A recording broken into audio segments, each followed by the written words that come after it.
You ever have one of those moments where you just stand there, staring at your own property, wondering how the hell this became your life? That was me.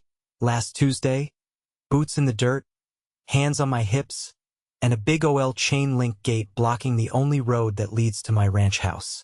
And slapped right in the middle of that gate, a shiny metal sign, freshly drilled in, private access, HOA permission required. I'm Xavier North. I own 75 acres just outside of town. Been living out here for over 15 years, built this place from the ground up, including the old gravel road that leads from the county road to my house, my road, on my land. But now, thanks to the Emerald Pines HOA, apparently I need permission to drive to my own damn front door. It all started when the HOA expanded the development next to my land.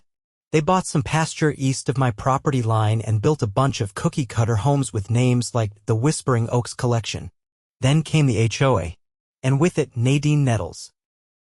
Nadine was the kind of woman who wore pastel pantsuits and treated every minor inconvenience like a congressional hearing. She introduced herself 3 months ago at one of those community outreach barbecues they hosted to pretend they weren't aggressively swallowing up rural land. I'm the president of the Emerald Pines HOA, she said, eyes scanning my flannel shirt like it was a biohazard. We like to keep things orderly. I just nodded. I knew her type. Talked like she owned the sky and the dirt under your boots.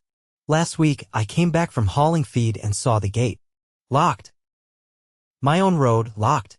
I had to park the truck in the ditch and walk half a mile to my house. I called the HOA office. No answer. I marched over there the next day. Nadine was behind the desk like she was guarding the Pentagon, tapping her acrylic nails against a clipboard. Oh, Mr. North, she said, not even pretending to be sorry. The road crosses into Emerald Pines zoning now. Technically, it's shared access. We've decided to limit traffic for safety reasons. My property, my road, I said. Always has been. She gave me that tight-lipped smile that made me want to throw my hat across the room. You'll need to submit a request if you'd like to use it. We're implementing a small maintenance fee as well. $25 per use. I stared at her.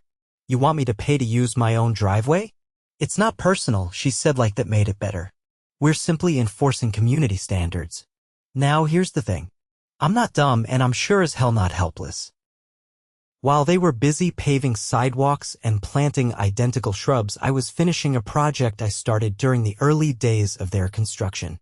A little insurance policy. I'd noticed their survey team getting real close to my property, and I didn't trust Nadine's HOA one bit. So I hired a crew quietly and we spent 6 weeks digging a tunnel. A real one. Reinforced, gravel-lined, wide enough for my ATV and stock trailer. It ran beneath the ridge behind my house, popped out just past the property line onto an old fire road I still owned. That morning, after Nadine tried to bill me for using my own damn road, I walked back home, opened the barn, fired up the ATV, and took the tunnel out. Came out clean on the other side, no gate, no HOA sign, no pastel nightmare telling me I needed a permit to breathe. But I wasn't done. I took some photos. The locked gate, the sign, the tunnel entry. I checked property records and confirmed what I already knew. The road was entirely on my land. No easement, no shared access, just good old-fashioned ownership. And then I got creative. I installed a toll booth. Right at the edge of where their new homes backed up to my fire road. They'd been using it as a shortcut, sneaking through my land to get to the main highway quicker. I'd ignored it before. Not anymore. Now there was a booth, a camera, and a sign that read, private access fee required. $75 per vehicle. Pay or turn around. Guess who showed up the next morning, fuming in a Lexus SUV with a clipboard and a sun visor? You can't do this. Nadine screeched, stepping out like she was about to declare war. I leaned on the booth, sipping coffee. Funny. That's exactly what you told me yesterday. Nadine's shoes crunched over the gravel as she marched up to the booth, nostrils flaring like a racehorse at the gate.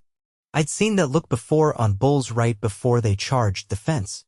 She jabbed a finger toward the sign like it had personally insulted her. This is unauthorized infrastructure, she snapped, waving that clipboard like it gave her divine authority. You can't charge residents to use this road. It's obstruction of public access. No ma'am, I said, keeping my voice calm as I flipped open the binder I'd left on the booth counter. This road here is registered under Parcel 94B, which, as of the latest county record, is privately owned by me. Not zoned under Emerald Pines, not marked as public. You'll find that your homeowners have been trespassing for the past 8 months. I've just now decided to enforce it. She blinked, caught off guard. That's absurd. Our maps show your maps were drawn by a third-party developer who overlaid plan zoning without verifying the boundary lines.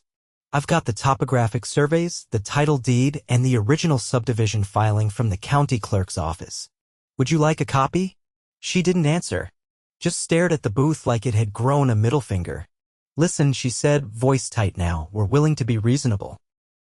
If you remove the toll and open a direct line of access through your side road for our residents, perhaps we can discuss a maintenance agreement. See, I was gonna be reasonable too, I said, flipping the binder closed. Until someone locked me out of my own land. Didn't even leave a phone number. So now I'm charging $75 per vehicle. Daily. Or they can go the long way around. She opened her mouth, then closed it again. Her jaw flexed like she was chewing nails. And then, just like that, she turned and stormed back to her SUV, tires kicking up dust as she peeled out. By the end of the week, I collected over $900. Had a little drop box set up with a laminated sheet. Use of this road is voluntarily accepted as agreement to pay the daily access fee. I even had a camera mounted on a post to log every plate that passed through. People were furious, but they paid. Most residents had no clue they'd been driving across private property. A few apologized. One guy even offered to help repaint my barn in exchange for a week's use. Then came the retaliation. On Friday, I found my mailbox busted open, post snapped clean. Figured it was a kid until I checked the footage. A black SUV, plates blurred with mud, pulled up at 2 in the morning. Out came a man in a windbreaker, took a crowbar to the box, and drove off. That was strike 1. Strike 2 came the next evening. A county inspector showed up unannounced, said he'd received an anonymous complaint that I was operating an illegal toll station and unpermitted tunnel. He glanced at the ATV trail, the booth, and the entrance to the tunnel, which I'd cleverly disguised as a tool shed with a sliding floor. He wasn't hostile, just confused. I invited him in for coffee, showed him the permits I did have, and the property maps. He left with a handshake and a laugh, muttering something about HOAs getting too big for their britches. Strike 3 came the next morning. That's when I found the tunnel entrance had been tampered with. Someone had tried to fill it in. Concrete mix had been poured down the slope, just enough to gum up the tracks and block the ATV access. The cameras I'd installed caught the whole thing. 2 men in dark clothes, no plates on the truck. They'd pulled in at dusk, worked for 10 minutes, and left. That's when I stopped playing games. I sent everything to my lawyer, a friend from college who owed me a favor. He took one look at the footage and said, "This isn't trespassing anymore. This is criminal mischief and property sabotage." He filed a report with the sheriff's office and forwarded the footage directly to the county prosecutor. By Monday, deputies were knocking on Nadine's door. She wasn't arrested, but she was questioned. So were 2 of her board members, including the HOA's security consultant, a retired cop who'd been quietly hired to monitor neighborhood compliance. Turns out he matched the height and build of one of the men from the tunnel footage. The sheriff's deputy told me off the record, "We're looking into conspiracy to commit vandalism and abuse of authority. This might get bigger than you think." Nadine didn't show her face for a few days after that. But I wasn't done yet. I printed off copies of the footage and the legal documents and set up a community bulletin board right outside the toll booth. Title, Know Where You Drive. I posted the parcel map, the footage stills, and my lawyer's contact info for any residents with questions. Then I waited. By Wednesday, half a dozen Emerald Pines homeowners had stopped by. Most were decent folks. They'd been kept in the dark by the HOA, told the road was a shared access point. A few were angry. One woman looked like she was going to cry. She told us this was all part of the master plan, she said. We've been paying HOA dues for road maintenance on a road she doesn't even own? I nodded. You might want to ask for a financial audit. That night, someone spray-painted thief on Nadine's garage door. Not my style, but it told me the tide was shifting. The next day, I got a letter. It wasn't from the HOA. It was from a group of residents, 23 signatures at the bottom, asking me to come to their next community meeting and explain what was going on. They wanted answers. And they wanted options. So I showed up. They held it in the model home's community room, beige walls and folding chairs, every surface smelling like lemon-scented ambition. Nadine wasn't there. Her vice president, a guy named Carl with a 5 o'clock shadow and a nervous cough, stood at the front like a substitute teacher who hadn't read the textbook. I walked them through everything. The property line, the road, the toll, the sabotage. I showed them the footage, the sheriff's report, and the legal filings. By the end, the room was dead silent. Then an older man in the back stood up. My son's a CPA, he said. I'm gonna ask him to look into the HOA's books. If she's been funneling dues into fake road maintenance charges, that's fraud. Others nodded. Somebody asked if they could hire their own rep to replace Nadine. A younger woman asked about dissolving the HOA altogether. I left them with a piece of advice. You can't fight abuse if you're scared to look under the rug. Pull it up. See what's crawling around. The next morning, I got a call from the sheriff's office. Mr. North, just a heads up, the deputy said. We executed a search warrant on Nadine Nettles' home this morning. Found a burner phone used to coordinate the tunnel sabotage. Also found documents showing she'd been approving false budget items for road expansion that never happened. I whistled. So what are we talking here? Community fraud? We're talking embezzlement, conspiracy, and destruction of private property. She's being charged later today. That afternoon, the sign at the front of Emerald Pines came down. A crew of residents dismantled it themselves. Someone replaced it with a hand-painted board that said, "No queens, just neighbors." Felt like justice. I took down the toll booth the next day. Left the concrete pad, though, just in case someone needed a reminder. 2 days after Nadine was taken into custody, I got a call from a man named Evan Daltrey. He introduced himself as a field agent from the State Attorney General's Public Integrity Division. Said he'd been sent down after the sheriff forwarded him the case file and tunnel sabotage footage. I agreed to meet him at my place. Evan pulled up in a dusty state-issued sedan, wore a tan blazer that looked like it hadn't been dry cleaned since the Clinton administration, and carried a folder thick enough to choke a horse. He didn't waste time with small talk. We've been monitoring complaints tied to Emerald Pines HOA for over a year, he said, flipping open the file and laying out a few documents on my workbench. But this is the first time we've had direct criminal behavior tied to their leadership. You just kicked over a hornet's nest, Mr. North. I leaned over the bench, scanning what he'd brought. There were budget summaries, email printouts, and a few notarized statements from former board members I didn't recognize. One caught my eye. A resignation letter dated 6 months back from someone named Marla Jensen. She was their treasurer, Evan said. Walked out after she found unapproved disbursements going to shell contractors. The board buried the resignation, claimed she left for health reasons. I nodded slowly. So this wasn't just them locking me out as a power play. Not even close, he said. We believe they've been inflating maintenance budgets, creating fake vendors, and funneling funds into personal accounts. The sabotage of your tunnel just gave us a legal foothold. But this could evolve into a full-scale fraud case. I offered him coffee, and while it brewed, he asked if I'd be willing to testify if it came to trial. I already sunk this far, I said. Might as well keep digging. The next few days passed like a slow boil.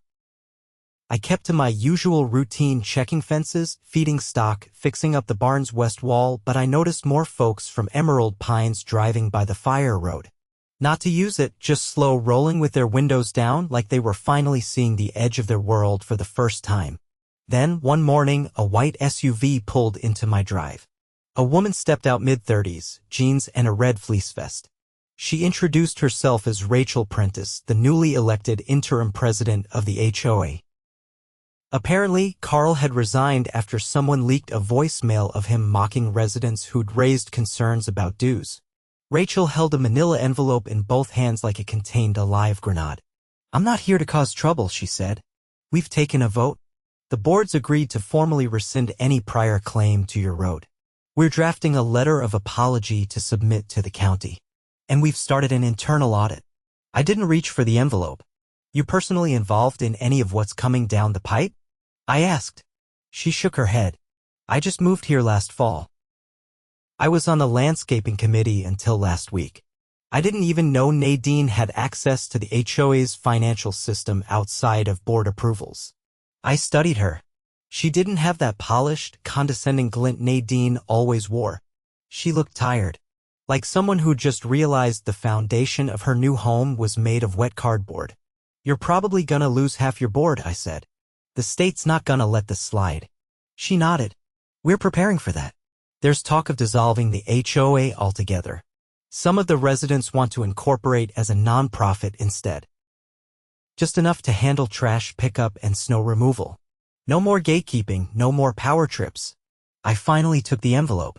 Inside was the signed retraction, a printed apology, and a request to meet with the sheriff's office to coordinate restitution for the damage to my tunnel.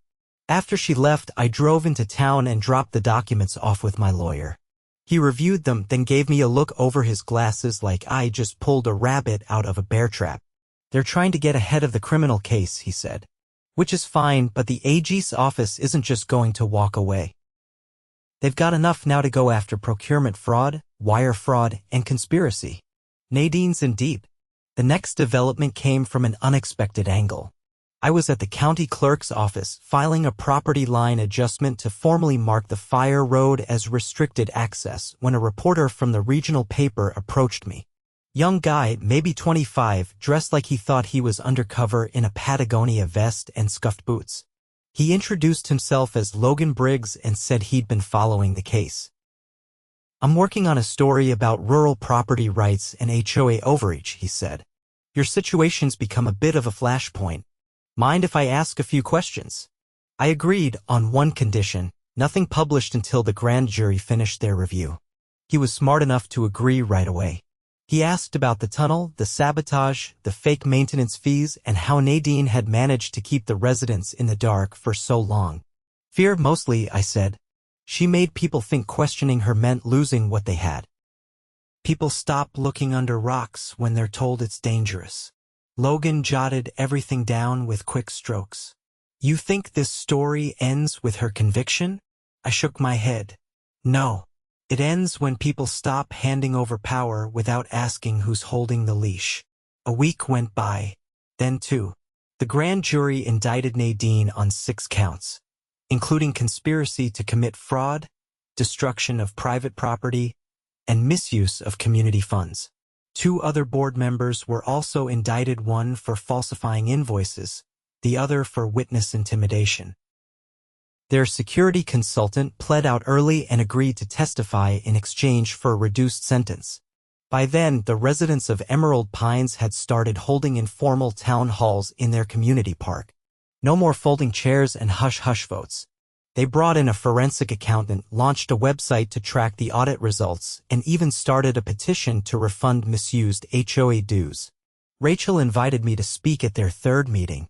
I wasn't real keen on it, but I figured it might help close the loop. I stood by the playground under a string of patio lights as dusk settled in. Maybe 60 people gathered around. I told them the truth about the road, the tunnel, the sabotage, and how close they'd come to letting someone turn their neighborhood into a little fiefdom. "You don't need a king or queen to run a neighborhood," I said. "You need neighbors willing to speak up when something's off." That's it. There was no cheering. Just a long, thoughtful silence. Then a few nods. A woman in the back raised her hand and asked if I'd considered joining their advisory committee once they restructured. I declined politely. Told them I was better off keeping my distance. But I promised to keep the fire road clear for emergencies and even offered to help them negotiate with the county for better infrastructure. No tolls, no booths. Just neighbors helping neighbors. Later, as I walked back to my truck, an older man approached. He looked familiar, maybe one of the few who'd initially backed Nadine. He didn't say much. Just handed me a sealed envelope. Inside was a cashier's check for $2,000. signed by 27 residents. A thank you gift, they said, for standing your ground. I didn't cash it. Instead, I donated it to the local volunteer fire department under the neighborhood's name. No one needed to know. But I figured it was time Emerald Pines put some good back into the world, and their name might as well be attached to it for once, in the right way.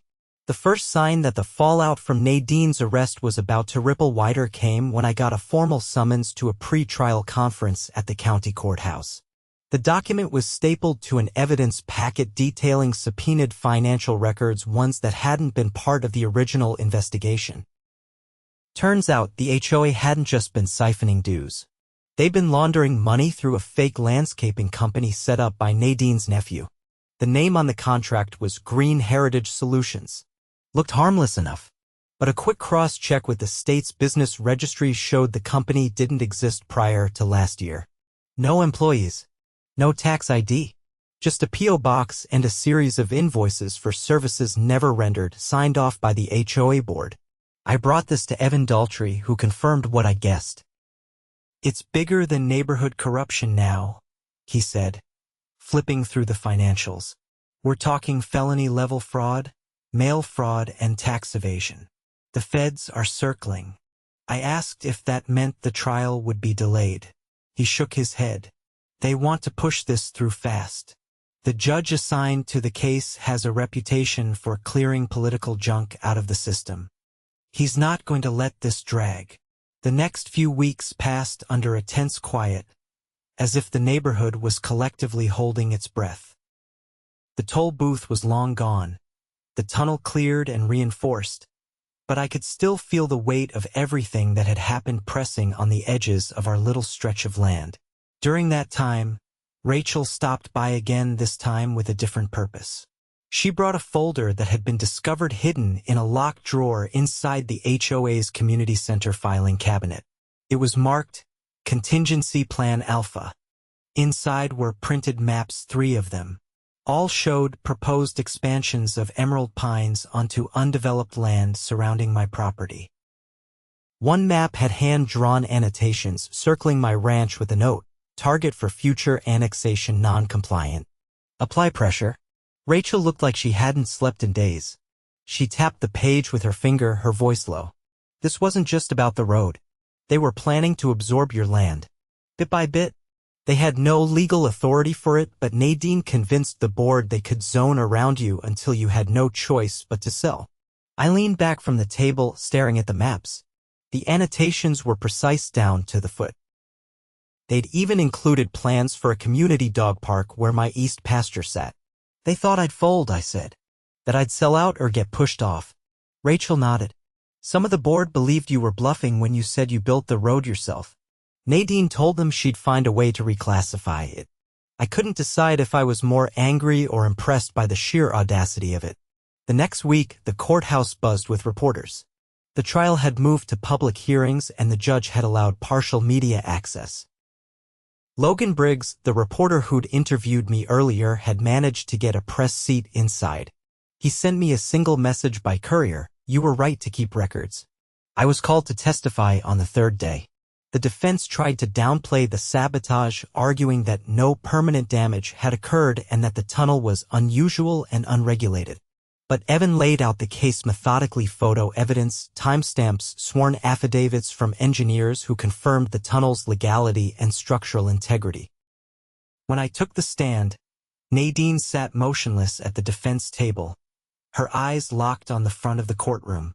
She looked smaller than I remembered, not just physically, but in presence. Like the force that once commanded a boardroom with a glance had been drained out of her.